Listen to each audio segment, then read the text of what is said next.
Welcome back to the BlindishLatina YouTube channel. For this video today, I'm actually going to talk about a trip that I took quite some time ago, but it was very, very cool, and I can't believe we haven't made a video about it yet. It was to Edinburgh, Scotland. I don't know if Edinburgh is on your travel list, but it wasn't on mine. I was not dreaming of going there. I did not know a lot about it. Through life circumstances, I found myself traveling there. I originally went to join a meetup hosted by a wonderful women's travel organization. I was already going to be in Europe, so I decided, why not go up to Edinburgh and spend time with these travel ladies? And then I extended my trip to stay longer so that I could explore Edinburgh on my own. Then another amazing thing happened because my good friend and fellow colleague in this space, an amazing disability rights advocate named Haben Girma, decided to come up to Scotland as well, to Edinburgh, and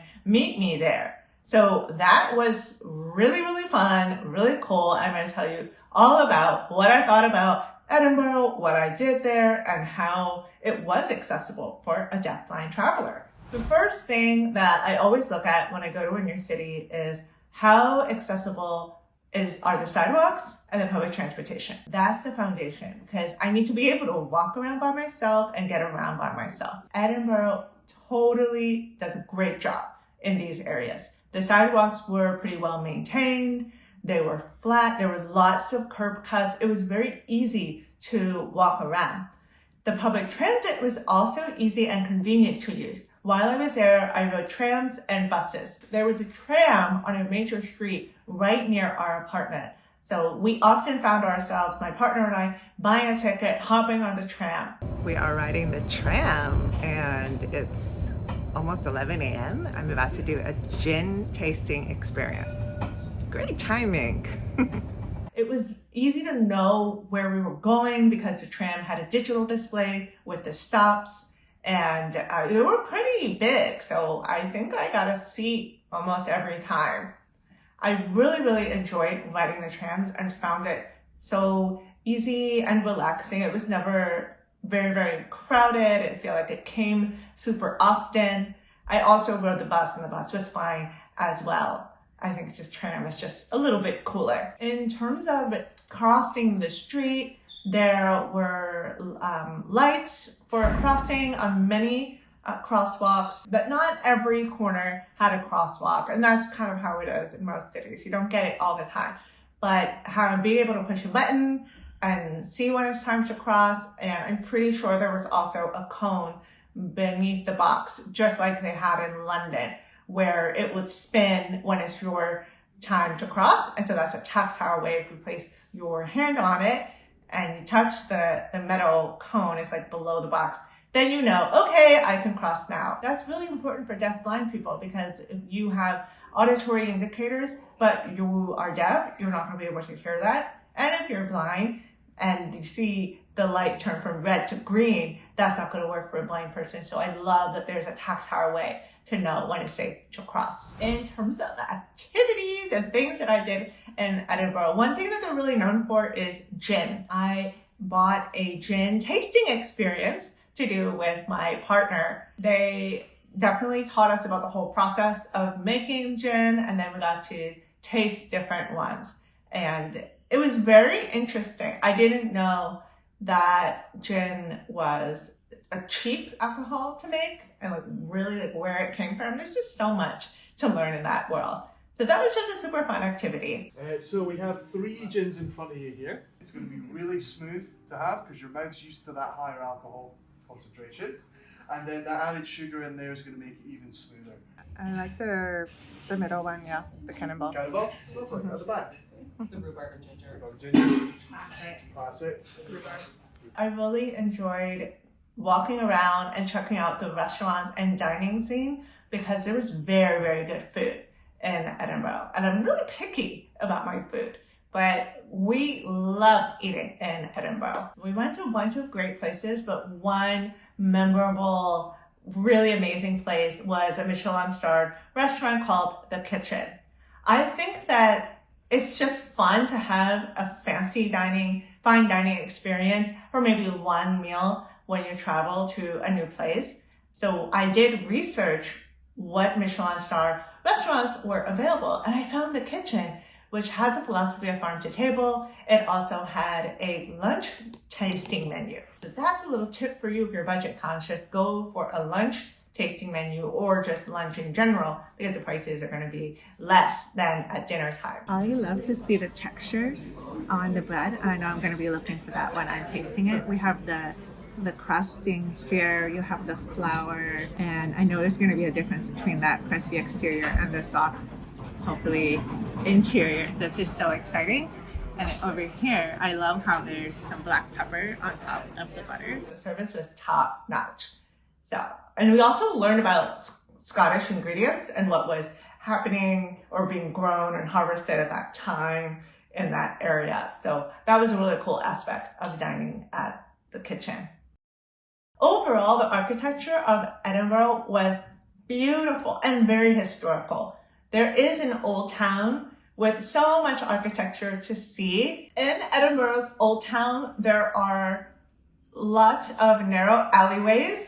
I believe about 90 of them still remain, and they're called closes. So C-L-O-S-E. And a close is a very narrow alley where there used to be no access out, and you had to go in and then come back out the same way you came in. They were named for people who had houses there, if they were noteworthy, or a business that was there. So they have all different kinds of names, and they're really fun to explore in Edinburgh. So that's one thing that I think is really interesting, the architecture, the history. Now I'm getting to the part of the trip that I'm so excited to share with you, when my friend Haben came and joined me. Now, Haben is also deafblind. We have some hobbies that we both like to do. So of course we decided to take these hobbies to our trip to Edinburgh. One of the things that we did was we went out dancing, salsa dancing, okay? Because we both love that. We found a club and we went up to the bouncer to get inside. Haben has a guide dog, and she does communicate with oral speech, but when communicating to her, she uses a refreshable braille display that's connected to another keyboard where you're typing to her. So in a situation like this, when we're talking to someone outside, she doesn't have her keyboard set up, she's not really going to get all the information. We're able to communicate a little bit with her. So unfortunately, what happened is this bouncer was not informed on the disability rights legislation in the UK and wanted to deny us access and said, oh no, you can't come in because that dog can't be inside this business. So this is a whole nother story. Well, he didn't know who he was talking to. Two very strong disability advocates, get out of here. She knew the law. I was not letting up. You don't even know who this dog is. The trained guide dog, trained for all situations, will not be a problem. And I just didn't want to give up and not be able to dance. So eventually, after dealing with, okay, they're calling like this manager, but then the manager called the owner. And finally, the owner was aware of legislation and discrimination. We went inside the club. The club wasn't all that, okay? Once we got inside, it wasn't even that full, but we weren't gonna let anything stop us from having fun. We danced with each other, we danced with our travel companions, and we were just enjoying the experience. So I'm really grateful that I got to salsa dance with Haben and give us both that experience, because I don't think either one of us dances often anymore, but it is something that brings us so much joy in our heart and our souls. So that was really, really fun. Another thing that we did together was go to the Botanical Gardens in Edinburgh, and they were gorgeous. You know that the English garden is very popular worldwide, and I see it in other botanical gardens. So to be in the UK at the Edinburgh Botanical Gardens was lovely. It's really nice to be in nature and to have ways of enjoying the activity that don't rely on eyesight. Of course, with my remaining vision, I do enjoy the beauty of the flowers, but I also enjoy the smell and the disconnect from nature, the quiet. So Haben and I had a great time in the gardens, and they were really large, easy to walk around, There was information, but it wasn't overwhelming. So I thought they were really well done. Another thing that we did together was go to high tea. Woo! It's really fun, but it can be overpriced. So I think it's not something that I do often. It's not something that I say, oh, I'm going to go to high tea because you're going to spend like a lot of money. But in the UK, in Edinburgh, going to a high tea was definitely on the list, and I was prepared to invest in the experience. So we actually went to like the best high tea that we could find, and it was worth it. They brought pot after pot after pot of tea, and we just wanted to try like all these different types of tea. They had a good selection of green, black, herbal, like fruit-based teas. I'm pretty sure they had oolong and white teas. Like there was a vast menu. The high tea was at the Balmoral. I'm not sure if I'm pronouncing that correctly, but they have a room inside this hotel called the Palm Court, which is stunning. There's a huge chandelier in it. There's a balcony. You are surrounded by palms. I think they have some trees in there, and also the wallpaper is palm. It's so elegant and so beautiful. At one point, there was live music, fancy, elegant, relaxing. I felt like I was in another world. The tea was high quality too, because it's loose leaf tea. And they also served like a tiered platter with little sandwiches, savory things, sweet things, pastries, and scones. They're famous for the scones, and they were so good. If you have the option to do high tea in the UK, I think you totally should. And that was a wonderful spot. The last thing that I think is really nice about what Haben and I did in Edinburgh is going to the tactile map of the city. We went there together, and it's in a park. So it's really calm there. There's beautiful music playing. There were some musicians nearby when we went.